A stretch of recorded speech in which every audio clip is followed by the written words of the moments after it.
Soy Miguel Reyes Razo, su servidor, trabajo para la Organización Editorial Mexicana, El Sol de México, señor presidente. El día de hoy me preocupan los niños, de los que usted se refirió tempranamente en su discurso de ayer por la tarde, la preocupación por los niños. En el caso de esta niñez nuestra que heredará o será portavoz, es simiente de la cuarta transformación, ¿cómo hacerlo con su salud? Un médico mexicano oaxaqueño de Nochistlán, llamado Miguel Cruz López, que desde niño le decía a su madre: peíname como don Benito, y así lo pintaba, así lo peinaba. Se fue a estudiar, vino a México a estudiar y luego fue a Cincinnati a graduarse y se hizo discípulo del doctor Cumante, que hace pocos años desapareció. Ha trabajado con los niños en sus edades de 10, 11, 12, hasta la adolescencia o la preadolescencia. Y los halla obesos, hipertensos, diabéticos, gravemente con una pésima dieta, por una ingestión indebida de azúcares, de refrescos, etcétera, enfermos, los niños en el Estado de México, niños del Estado de Morelos y niños del Distrito Federal. Investigaciones con el doctor Rafael Camacho Solís y que ha hecho con el propio doctor Rui Pérez Tamayo, cuya obra está editada, señala con sus colaboradores el doctor Rui Pérez Tamayo, el afamado anatomopatólogo, discípulo de Isaac Costero, de la inmigración española, la gran dificultad de los niños. ¿Qué hacer entonces, señor presidente, en esta preocupación por transformar radicalmente y en especial la niñez en materia de salud? ¿Qué cruzada? ¿Qué hacer paralelo con la educación? Muchas gracias por su respuesta. Sí, primero decir que es un honor que esté aquí este señor Miguel Reyes Razo, uno de los mejores periodistas de los últimos tiempos en nuestro país. Me da mucho gusto que nos acompañes. Sí, es un tema importante, todo lo relacionado con la salud. Ayer hablé de eso. Podría decir que es una asignatura pendiente. No hemos podido atender bien el problema de la salud y por eso desde este fin de semana inicio una gira por todos los hospitales del sistema de atención a población abierta del Seguro Social. Son hospitales que se crearon hace 40 años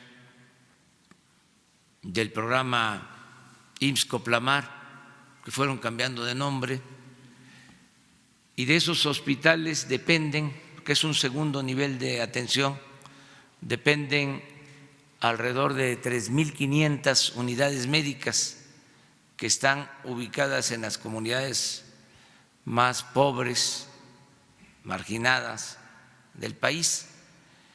Entonces me voy a reunir en los 80 hospitales que hay con todo el personal médico, auxiliares, enfermeras, médicos, trabajadores de la salud, porque queremos iniciar el fortalecimiento del sector salud. Ya se creó el Instituto de Salud para el Bienestar, que es el que queremos que atienda a la población abierta que no tiene seguridad social, que es más de la mitad de la población del país, que no está en el seguro, que no está en el ISSSTE. Este es el nuevo sistema. Para eso iniciamos con estos hospitales, con estas unidades médicas, poniendo el énfasis en la medicina preventiva, que tiene que ver con tu preocupación. Y vamos a reforzar desde abajo todo el sistema de salud. y estamos buscando también acuerdos con los gobernadores, porque se fraccionó todo el sistema de salud. Lo he explicado en otras ocasiones, pero no está de más repetirlo. La Secretaría de Salud se quedó hueca, tiene 7 hospitales. Eso es lo que opera la Secretaría de Salud, 7 hospitales, y la mayoría de esos hospitales están en la Ciudad de México, porque se transfirieron los servicios de salud a los estados. Entonces, los estados manejan centros de salud, hospitales. Además, existe el seguro que tiene estas dos vertientes, el atender a derechohabientes y estas unidades médicas y hospitales para atender a población abierta, más el ISSSTE. Pero si vemos, es un sistema desarticulado, con mucha corrupción, sobre todo en la compra de medicamentos. En general, gobiernos estatales, ISSSTE, Seguro, Secretaría de Salud, compraron el año pasado 90,000 millones de pesos en medicamentos. Y el principal problema es la falta de medicamentos, el desabasto de medicamentos, por la corrupción que imperaba. Entonces, vamos a mejorar todo el sistema de salud. Lo ideal, siempre hay que optar, la política es así, optar entre inconvenientes. Lo mejor era integrar todo en un sistema universal de atención a la salud. Sucede en otros países, pero consideramos que iba a ser bastante difícil lograr esto. De modo que se optó por dividir en dos partes todo lo que es la seguridad social, por un lado, esto es que funcione bien el seguro, que funcione bien el ISSSTE para los derechohabientes, y que el Instituto de la Salud para el Bienestar atienda a toda la población que no cuenta con seguridad social. Entonces, el que se reforme todo este sistema de salud pública va a requerir de una atención especial. Por eso voy a dedicarme a este propósito y voy a estar consultando a quienes tienen experiencia, quienes han estado trabajando, en particular atendiendo a la niñez, todas las experiencias que existen, que son de mucha utilidad. Voy a pedirle a Jesús Ramírez que hable contigo para que se establezca una comunicación del doctor Alcocer, secretario de Salud, con estos médicos que han estado trabajando en este tema. Recomiendan también un cambio en la dieta nacional. Sí. Que evite las bebidas gaseosas, los refrescos de cola y las morondangas que se comen en las cooperativas escolares, que son chatarra, lo sabemos bien, pero que entretienen a los niños. También en ello tendría que incidir esta política. El doctor Cruz López trabaja en el Centro Médico Nacional Siglo XXI. Miguel Cruz López, discípulo del doctor Kumat. Gracias, señor presidente. Vamos a estar en eso, sí, para dar un tratamiento integral. Ayer hablaba yo de la importancia del deporte y la importancia también de la nutrición, el comer de manera sana y no consumir productos chatarra. Hay experiencias muy significativas de lo que ha representado el consumo de estos productos. Uno va a los Altos de Chiapas, por ejemplo, y bueno, es un avance de que no hay cervecerías, pero hay refresquerías. Ese es el signo, lo peculiar en las comunidades indígenas de los Altos de Chiapas, refresquerías, en donde llegan los pobladores a sentarse a una mesa y a tomarse un refresco embotellado. No voy a decir la marca, pero es lo más común. Yo creo que es de las zonas con más consumo de refrescos embotellados en el país.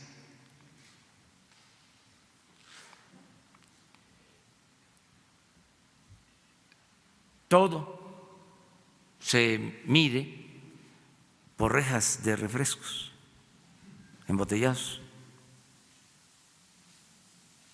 Había la mala costumbre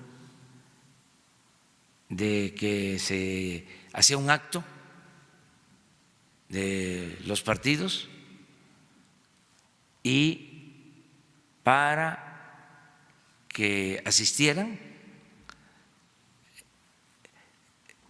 el número de participantes era el mismo del número de botellas de refresco, de rejas de refrescos. Entonces, todo esto hay que atender. Me acuerdo del finado Ríos, que cada vez que lo veía me planteaba eso. Es un tema. Y además los costos, porque no solo es el daño a la salud, sino que si se hace una papa o dos en la casa, pues sale barato, mucho más barato que comprar las bolsitas. Hagan la prueba. Es lo mismo de estos refrescos con relación a las frutas, a las bebidas regionales. Tiene que haber todo un proceso de enseñanza nutricional y revalorar nuestros alimentos tradicionales, porque a veces ha llegado a obtenerse prestigio con el consumo de productos muy publicitados. Es todo un tema importantísimo. Qué bien que lo abordas. Fíjense que en una ocasión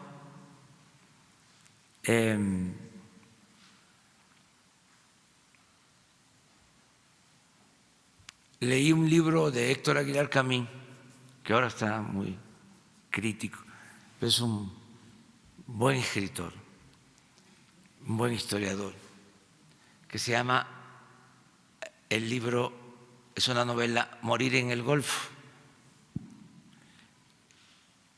Y en la novela cuenta de muchas cosas, y algo que me llamó la atención es una relación íntima entre el personaje de la novela, el finado dirigente petrolero, su nombre, Joaquín Hernández Galicia. Es que no quise llamarle de otra manera. Joaquín Hernández Galicia, que en paz descanse. Entonces, el libro tiene, sin decirlo, como personaje principal a Joaquín Hernández Galicia. Y ahí vienen anécdotas extraordinarias. Y hubo una que me interesó mucho, me gustó mucho, porque tiene que ver con la relación entre padres e hijos. Y cuando meten a la cárcel a Joaquín Hernández Galicia, lo fui a ver a la cárcel. Y lo fui a ver con el hijo. Y de repente me empieza a platicar él una de las cosas que estaban en el libro, que estaban escritas en el libro, en la novela de Aguilar Camín. Exactas, o sea, lo mismo. Y entonces le pregunté a él y luego a Héctor que si de dónde había sacado, porque coincidía lo de la novela con lo que él mismo me estaba comentando en la cárcel. Y Héctor Aguilar Camín me confesó que para hacer ese libro utilizó las crónicas de este señor. Es uno de los cronistas más importantes del periodismo en México. Por eso me da mucho gusto que esté aquí con nosotros. Porque no vamos a estar hablando siempre, pues, ¿no?, de que cuáles son los pronósticos de crecimiento de la economía, ¿no? Sí. Señor presidente, Elizabeth Molkin del periódico The New York Times, Federico Lamont de ABC Radio, advierte sobre la militarización en la Ciudad de México a propósito del ingreso de la Guardia Nacional y dice y le advierte a usted que hay que velar por los derechos humanos de los citadinos. Ayer fue un tema en su mensaje de la intervención de la Guardia Nacional en la Ciudad de México. Es un tema que debe responder usted a Elizabeth Molkin. El segundo, hizo usted alusión ayer al fiscal de la Nación, Gertz Manero, habló de él de una persona proba. ¿Cree usted que la Fiscalía para el caso de Ayotzinapa responda a esto, a descubrir la verdad sobre los hechos registrados en el estado de Guerrero? Y por último, usted dijo hace 16 meses visitando Izúcar de Matamoros en Puebla que de acuerdo con informes del Banco Mundial el gobierno podría recaudar más o menos 900,000 millones de pesos que no se ejercen o se van en temas de corrupción, de eso que se ha recabado a la fecha. Y para el procurador, si usted, señor procurador del consumidor, cree que, como dijera su antecesor Humberto Benítez Treviño, es la hora ya de revisar la ley del consumidor. Bueno, miren, ya hablamos bastante sobre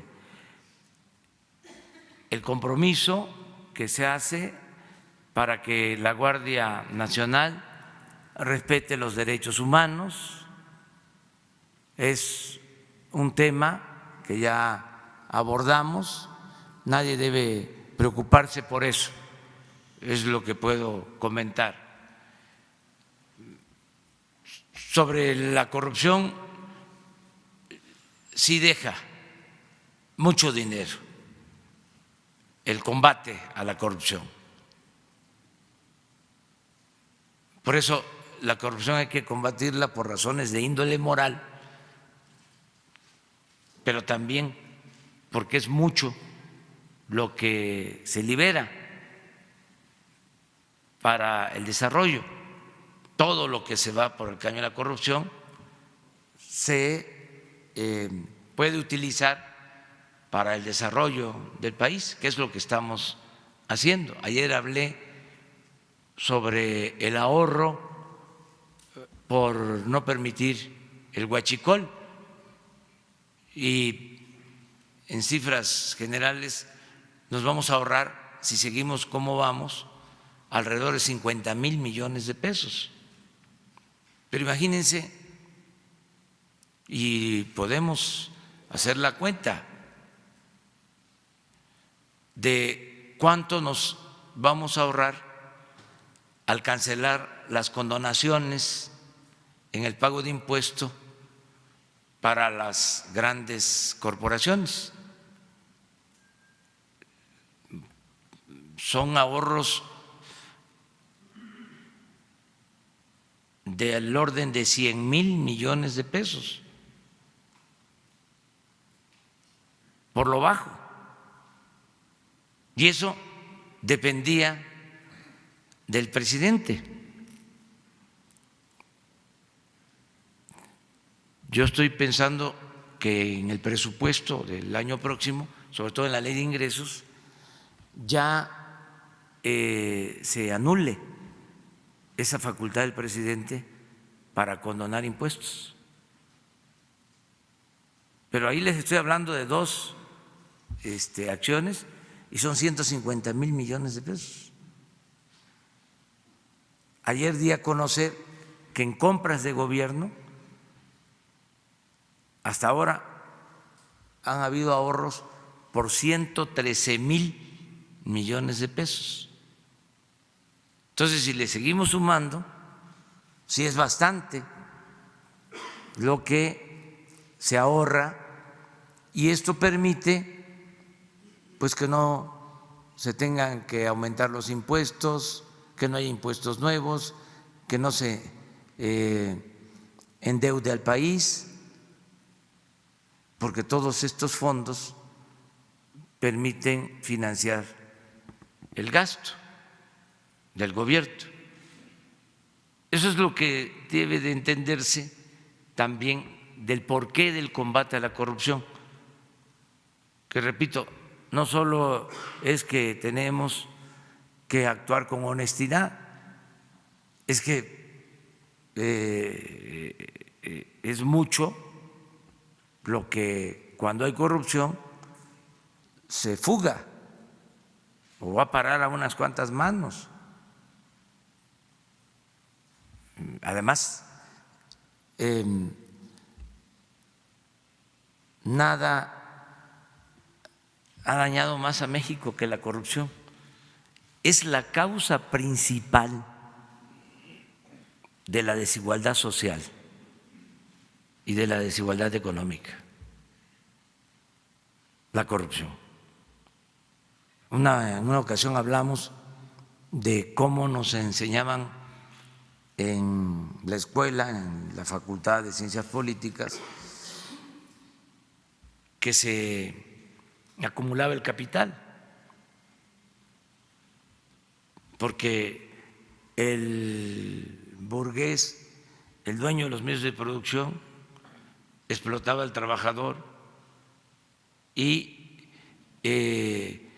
esa ganancia, esa plusvalía se iba acumulando y se convertía en riqueza. Era la explotación del hombre por el hombre lo que llevaba a la acumulación del capital. En el caso de México no aplicó así, no fue así del todo. En el caso de nuestro país, las grandes fortunas se hicieron al amparo del poder público y mediante la corrupción. de repente surgieron nuevas camadas de ricos, pero además esto en general, cada 3 años, en el caso de presidentes municipales, cada 6 años en el caso de gobernadores, cada 6 años en el caso de presidentes y sobre todo de allegados al presidente, de traficantes de influencia. Si el presidente tomaba una decisión de transferir bienes públicos a personajes cercanos a él, pues se hacían negocios jugosísimos, se les entregaban bancos. Hubo un tiempo en que a un banquero, no un banquero, a un neobanquero, le entregaron un banco y dijo: yo que siempre soñé con robarme un banco, ahora me entregan para mí solito un banco. Entonces, ¿qué tiene que ver eso con la explotación del trabajador? Eso es una decisión de arriba, y así se hicieron enormes fortunas al amparo del poder público. Entonces, por eso se tiene que acabar con la corrupción. Si logramos desterrar la corrupción, se va a lograr el renacimiento de México. Ese es nuestro planteamiento, en esencia. Eso es lo que estamos planteando. Acerca de lo de la ley,